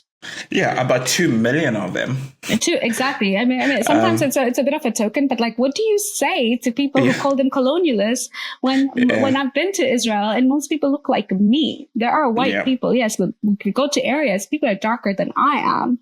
Yeah. And I'm like, oh, nobody could tell I was not from there. They did not care. Nobody cared. I blended in, which I could not say in Sweden. Yep. And it's also like when you compare it to all the other countries in the region, like when you talk about rights and freedoms and all this, and I'm not saying this to justify anything, I'm just kind of saying that it shows that it is possible for Arabs and for Muslims and Jews to live together. It is possible that there is a way to find some peace and some balance and all that sort of stuff. But what I wanted to ask you was, so what is your hope, your message, your drive when it comes to if I do this, is that more cliche? I mean, I don't think peace in general can be achieved until we challenge ideas, until we stop silencing people we don't agree with, and acknowledge that we all have the ability to be radicalized and that we need to keep having conversations instead of shutting them down. We need to keep debating people, and we need to keep continuously an open mind. I mean, it's hard, right? Because like I said, I'm also intolerant to it, and it's hard to like live up to that. But I think it's so important that, we're able to challenge our own communities and groups as well, like including, for me, the ex-Muslim groups as well, like to challenge, talk about it, to go like, okay, well, I don't see it this way, but I do see your point in this area. Like just what we did right now today. We didn't agree with everything, but we found common ground on like, where are the things that we agree with? Yeah, and be exactly nice to dogs. Oh yeah, because that's not in Islam you don't like dogs, right? So according to the hadith, you cannot own a dog except a guard dog, and a black dog is a devil. That's racist to black dogs. I know. Like they're like, the black dog is something. Yeah, I can't remember the exact stuff, but their saliva is considered impure, so you can't pray with it. So you need to like wash your hand. But a lot of these things come with like the connotation of not good. If that makes sense. So I was really scared of dogs, and I had to like in 2015 had to like was around like dogs and like with my last work. And I had to just be okay with it and like get used to it and begin to like love them. And then now I have this little cutie little one. He just wants me to throw a toy at it, and that's all he wants. His eyes away. That is hilarious. And I mean, lastly, I think it's just, I'm kind of trying to find a way to have conversations and to be able to be challenged and to challenge other people, because it seems to me that emotions are taking over and rationality is taking a backseat a lot of the time.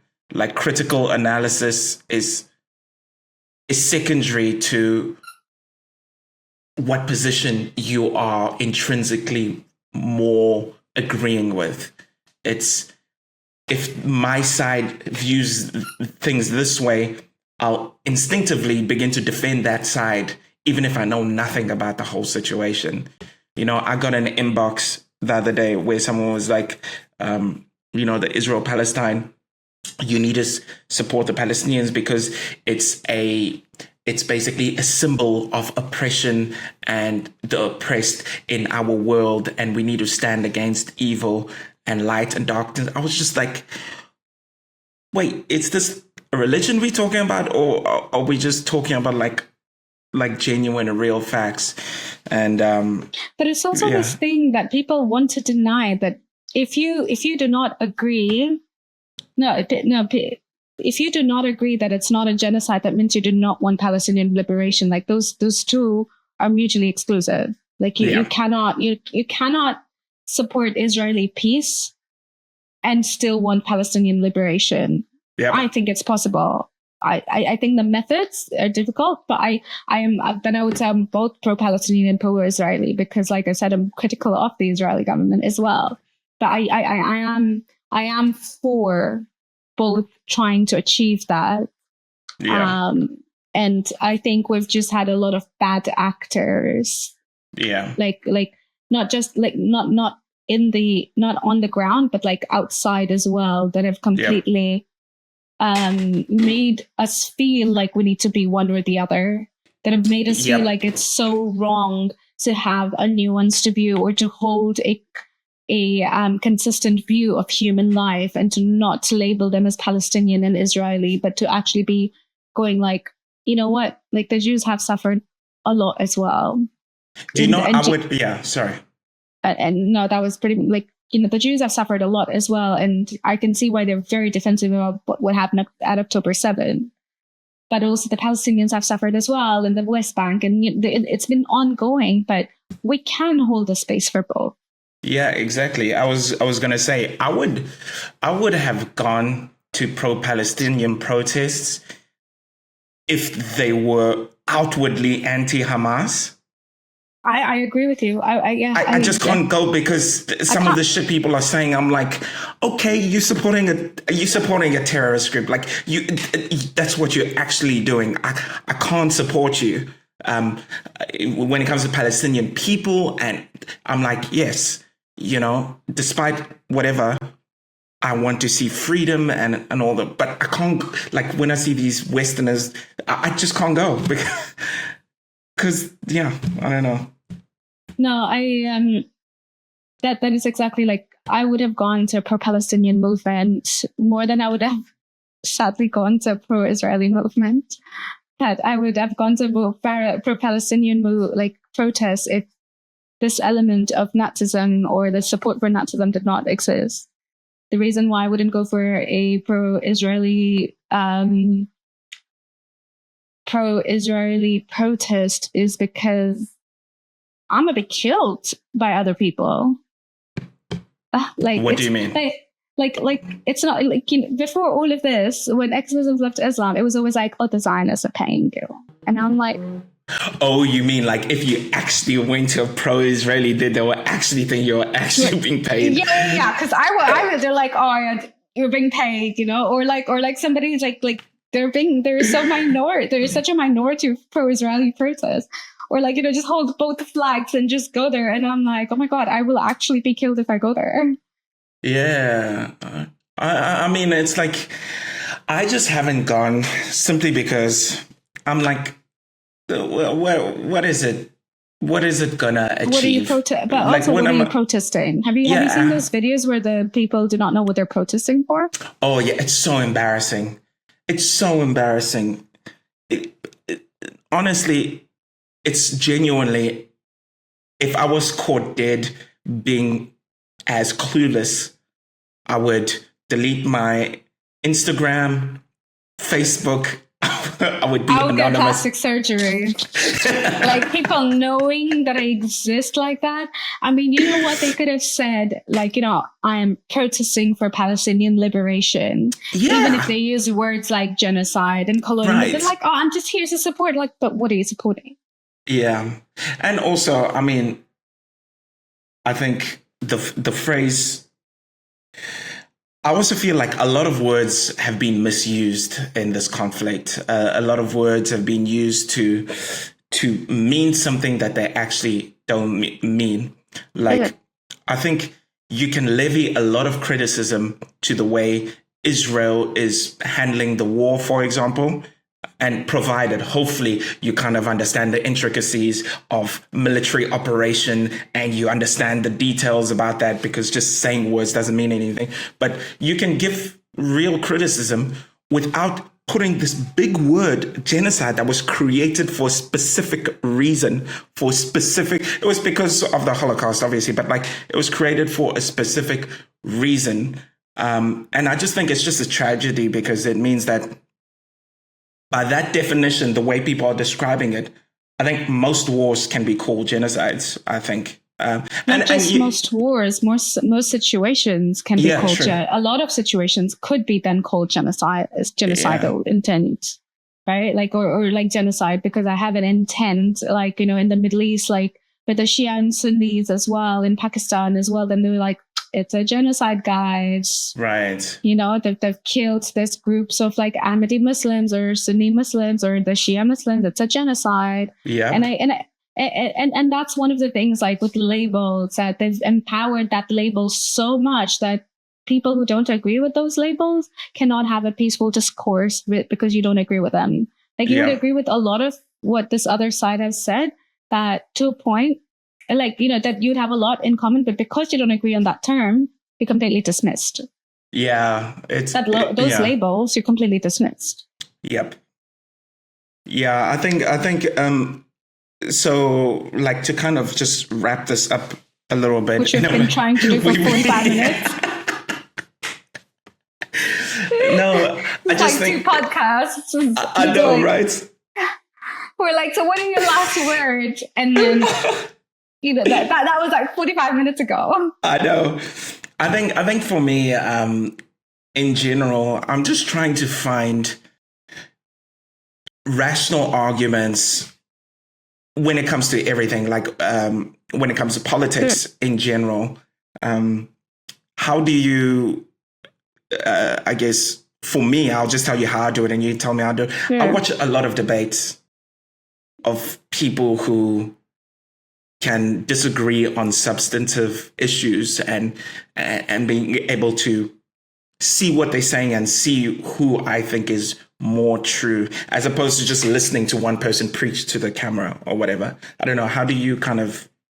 I think for me, it is actually following a lot of different people, like the pro-Palestinians and the pro-Israelis, and like listening to both their arguments. But then I prefer reading a bit more into the history side. Yeah. And I'm more for, like, I used to listen to a lot of debates, and then I've seen some of the debates go really wrong, like the one at the dissident conference that happened last month with Brianna Joy somebody. You've never met Brianna Joy in real life, right? No, I haven't. But I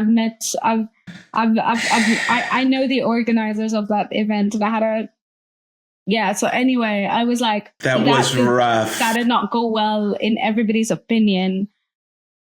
But Brianna was like, they didn't treat me well. And I'm like, I heard differently. I actually heard from people who were not, who were not even on camera there, that you were very rude.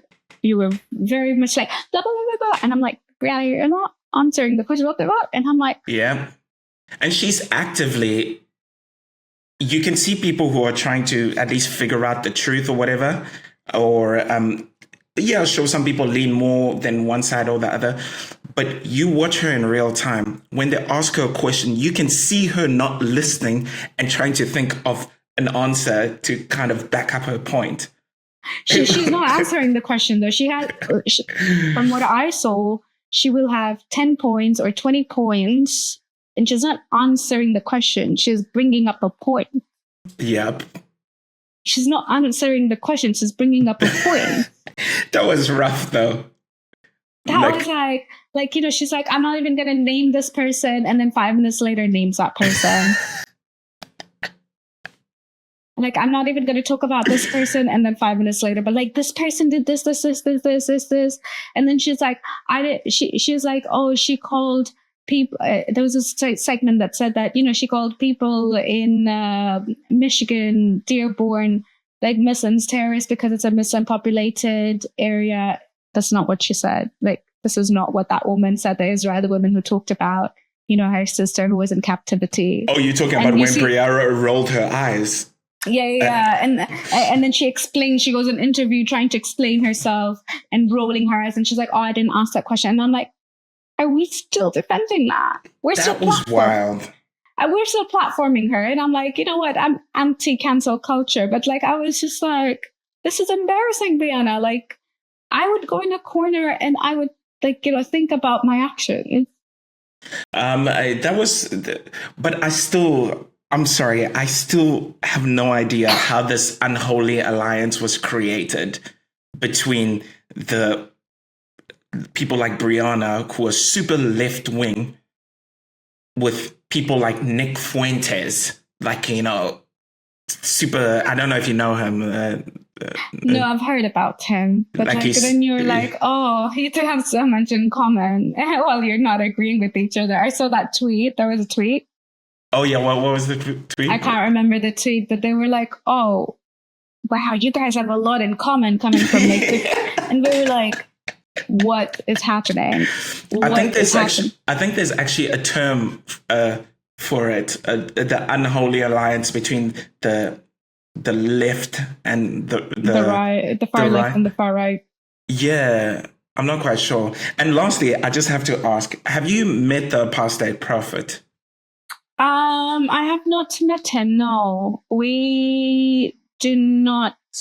No, I've not met him, but there is an ex-Muslim conference happening in Oslo.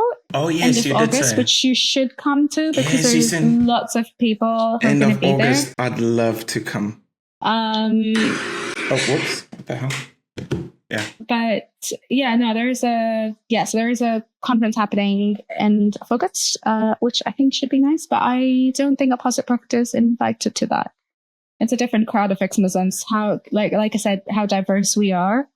It is definitely a different crowd of ex-Muslims, but it is one of the biggest ex-Muslim meetups. So lots of people will be there who you probably know, and I think it would be really nice to come because it's. I guess you're in Finland. You can't complain going to Oslo. No, I can't. And lastly, is there any way people can follow you or follow anything you say or do? Do you still do stuff? I am going to restart my YouTube podcasts with ex-Muslims. Amazing. And I will interview therapists and talk about religious trauma. I feel like the space has really been occupied by Christian, religious trauma and not Islamic religious trauma. And that we're in we're in different playing fields. Like when it comes to Islam, like it's a very different narrative, especially with the rise in extremism and the suppression of our voices in this day and age where social media is giving everybody a voice and we're silenced, but also we're ignored. Like the women, like brown women from from Muslim communities are ignored if the perpetrators aren't white. So this is where I want to create this space where I talk about, therapists and like trauma and like we talk about specific instances, growing up with like this fear of God, but also like, how is it different from Muslim women? Like purity culture. Yeah. So I'm gonna restart it. I was thinking about creating this whole new segment, but I think what I just need to do is actually like after my arrest, I really lost my voice. So Really? you're like one of the few, yeah. So you're one of the few. This is like maybe the second podcast or third podcast I've done in the last 4 years properly. Right. Like there were times where I just could not word. I think I lost English, or there was a lot of trauma that came with my arrest that had nothing to do with the arrest, but had a lot to do with a lot of ex-Muslims, including Apostate Prophet, actually denying what had happened to me. Yeah. Or like, me going through almost being sexually assaulted in prison. And, a lot of people are like, oh, but on paper, it doesn't say blasphemy. And I'm like, hi, have you been to Africa? Do you know what corruption is like? Do you know that, people can pick you up from the street and do whatever they want to you? Yeah. So that was like, if people come across that content when they're looking for me, you'll find that there is like this whole controversy that, oh, Zara was eating cheesecake. And it all started with other ex-Muslims who did not believe that if blasphemy isn't the crime on the paper, that means you were not persecuted for it. But in reality, like it was very evident that I had no charges. So it was what we would call an arbitrary arrest because they had no grounds to hold me. Didn't they say it was a SIM card or something or some? Yeah, and how did that go? I still I paid nothing. I had no court date. I had no fines. I had nothing. And what happened was the police who arrested me were actually fired or suspended. So that's the level of corruption that was happening. And by the way, they didn't arrest me first. They arrested my brother and they were like, we want her, showing them my profile. Right. Yeah, that is crazy. I feel like when you restart your page, you should definitely do a video where you just kind of... I tried to. There's definitely a video out there that talks about everything that happened and like the threats that were coming in, but also the communication around what other ex-Muslims were saying as well. But there is like a video of like sequences of what happened, because right now, like my mind has blanked out a lot of the details, but I remember writing down every day what was happening and That's how scary. Police officers got into my, prison cell and like literally grabbed my mouth. For people listening, you were arrested in Tanzania in 2020. On shaky grounds, like they just came out of nowhere and they were like, blah, blah, blah. I was there for 3 months and they didn't have an issue with any of that. And then somehow they don't even know my legal name or my citizenship. They're like, oh, we're going to arrest you. They didn't have any charges. In the end, nothing actually came out of it. So like nothing. Like it was like I was never arrested because there was no paper trail, except they stole my Australian passport. So somebody from the police stole my passport in police holding. Did you get it back? No, I had to get a new one, which, then the Australian government was in trouble because they were legally obliged to give me a passport on request. And they were like, oh, but you have charges. And I'm like, can you tell me what charges I have? Because I don't know. That's for 3 months, crazy. What the? For 3 months, I was like, I don't know what charges I have. So if you tell me, then I know. But the police have not told me anything. And you're talking about like a deeply corrupt government who, they didn't know like my name. They did not know my name. They're like, oh, you're a Tanzanian citizen. And I'm like, no, I'm Australian. Like, and if you actually had anything against me, like for my citizenship or SIM card, you would have done this ages ago, right? You wouldn't have called my brother. You would have known my number and told me, hey, the SIM card doesn't belong to you. If it was a citizenship, you would have told me at the border, hey, you have 2 citizenships, which I don't. You would have caught me then. But this is false because I've been here for 3 months, working silently, doing my thing. And then somebody is like, oh my God, maybe she's not leaving, because it was COVID, right? Work from home was a thing. And I think people were like, oh my gosh, she's not leaving. And my community is like rich. When I say rich, I mean the president of my community is cousins with Africa's top 10 billionaires, richest people. Africa. not Tanzania, Africa. So when I say rich, I mean they can buy the government if they wanted to. I mean, that's what I mean. Like, my community was a cult. Like, they punished my family. Like, when my brother was going through his custody case, they printed out my Facebook posts in my brother's child custody case when he was getting the divorce and going like, see what his sister's saying. And I'm like, holy fuck, where are we? And that's the kind of like corruption we're talking about. That's like the kind of manipulation, the kind of like power they can have over the law. So it's like the blasphemy might not be written in their books, but there are news. If you go online and you're like Tanzania and recent arrests, you'll see that they jailed somebody for eating in public during Ramadan. And you're like, what the fuck? And you will find activist bodies washed up on the shore when Magufuli, like the previous president who died as soon as I landed in Australia 4 years ago, journalists who wrote bad things about him, bodies like, they just turn up in like the ocean shore because they were murdered like the next day. And I was so lucky that I was Australian. If I was Tanzanian, I would have not left the country. But because I was Australian and I was an activist and I had international pressure, the police who arrested me did it during Christmas and New Year's when nobody's working. And, that's how they could get away with all of this. Like, because I guess you've lived in South Africa, but maybe that's a bit different. But there's plenty of corruption, don't you worry. Yeah. No, but I mean, but nobody really works during Christmas and New Year's, right? Like, it's like a quiet period. So if people are doing that on Christmas Eve, you're like, there's something dodgy going on. And then because they had taken my passport and the news had gone wide, like, because, before I went to prison, I tweeted, being called in the police station, probably a blasphemy thing, obviously, because like, why would I be called in? Like I said, I am the goody two shoes. If somebody gives me extra money and I'm like, hey, I'm sorry, you've given me extra money. So I'm like, I have not broken any laws. And then I retweet that and that goes wild in the news and media and all my friends or other activists. And like, I'm in prison and like everything is happening. And I'm like, okay, what happened? And they had no idea what they actually, the police had no idea what they tapped into. I didn't know it was such a big thing because I just briefly Googled it and I was like, holy shit. It seems like it was a massive thing. Like, it was huge. For Australia, it was the first time an Australian was arrested in Tanzania. Right. And then for Tanzania, it was the first time an Australian was arrested. And for the UK, it was because I was living in the UK. So the Guardian writes about it, the BBC write about it. And then the BBC interviewed me like a year later to talk about it.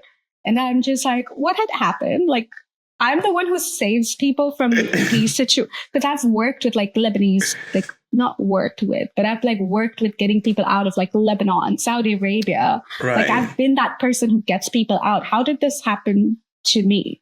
Right. How is this happening to me when I'm like what the fuck? Like, I'm not even in a Muslim majority. Like, I guess I'm not in a Sharia law country. Yeah. And in a secular country, this could happen to a person like me, who is, when I say like me, I mean, like, somebody who is not like, whose parents are not like violent and, has had a good life. I'm not going to lie. I've had a good life. My family has been beautiful for the most part.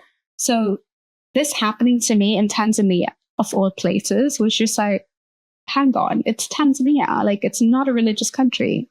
Yeah. But does religion play a part in it? Did people in Sweden, were the police in Sweden who were throwing rocks at, like, was that part of Swedish law? But it still happened because there was an element of extremism there that even in secular countries, I have to live under a protected identity in Sweden. That's how unsafe, ex-Muslims feel. And that's why, like, I want to start up my podcast talking not just to ex-Muslims. I want to talk about people who are like we're more into like do you understand that there is a difference, right? Like we talked about, do you understand that in this day and age that, you know, there are people in Sweden who message me and they're like, I don't know what to do about these imams in Sweden. I feel unsafe in Sweden. And I'm like, I moved to Sweden because I was like, atheist country, great, no religion. And then I'm like, wow, you're having a big issue. And I think the only way to change this and turn this around is to actually challenge the far right, but also the far left. Like create this middle ground, create this ground where you have people who challenge each other, have journalism be more journalistic and ask questions about how are you going to actually deport these Muslims, or what are our actual integration policies when someone genuinely believes that they can kill their son for being gay. So what is that? What are you doing with that integration? Yeah, and I think that's what I wanted to say, is that I feel like the world does need your voice in terms of like whatever happened in Tanzania and whatever effect it had on you. I feel like you've got such a unique story and such a unique perspective, and you've been able to get your hands dirty in helping women flee some of these areas and whatever. And I can imagine it must be quite disorientating to come to the Western world and then see the same shit like growing, and you're like, wait, hang on, what have I run away from? Why am I here? And also, I mean, but also then being silenced by people that I am quite literally the person that pays a lot of taxes in your country. I am quite literally supporting your values. And what are you doing? Like silencing me. You're silencing me because you care about hurt religious feelings and not actual human rights. You do not care about human rights when you're like, oh, but Muslims wear the hijab. No, we're having a discussion and talking about how there are repercussions for women who do not wear it. Yeah. And you're silencing those voices, and you're not acknowledging them. You're telling me how I should see the religion I was brought up with, the religion I have also attempted to study as well, the people that I've attempted to help who have grown up in this in the religion, but in regions where they have been persecuted for dissenting, not even just leaving the faith, dissenting. I don't want to marry the person my parents chose for me. Women's shelter. You know what the women's shelter is like in Jordan? It's a jail. It's a female jail where you're not allowed to go out. And in Saudi Arabia, because there was a time and even now the male guardianship law applies very differently. But you will see like people going like, Saudi Arabia has advanced so much, and then at the same time you look at the news, oh, they arrested a feminist activist. What do you think about places like Saudi Arabia, Dubai, Qatar? I actually have to go for dinner, so I need to run and get a scooter. Right. But let's do this another time in person. But yes, you should come to that event in Oslo, because I think you could do like a 10-minute questionnaire with people. Yeah, I'm going to look. Can you send me the link when you can? Yeah. I will. To the place, and then I think it should be fun. You bring your equipment to Oslo, and then you actually I'll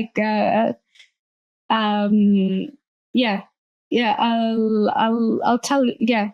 I've been looking for an excuse to go back to Oslo, So do that. And there are people who are going to be there up until Monday and come on Friday. And you're like, hey, can I have a 10-minute chat with you and have specific questions? And you're like, okay, so I know this about you. Tell me 5 minutes about this. And then you make this whole I feel like I should be a producer for this. I will connect you to the right people. I will connect you to the right people, and I will vouch for you as hey, speak to this person. Yeah, I'm definitely gonna really look into it. But Zara, thank you so much. Maybe we should cut this into 2 podcasts. Yeah, possibly part 1, part 2. Yeah. But thank you so much. I'm gonna run and take a scooter and make it through the night. Go do it. Okay. See Cheers. ya. Bye.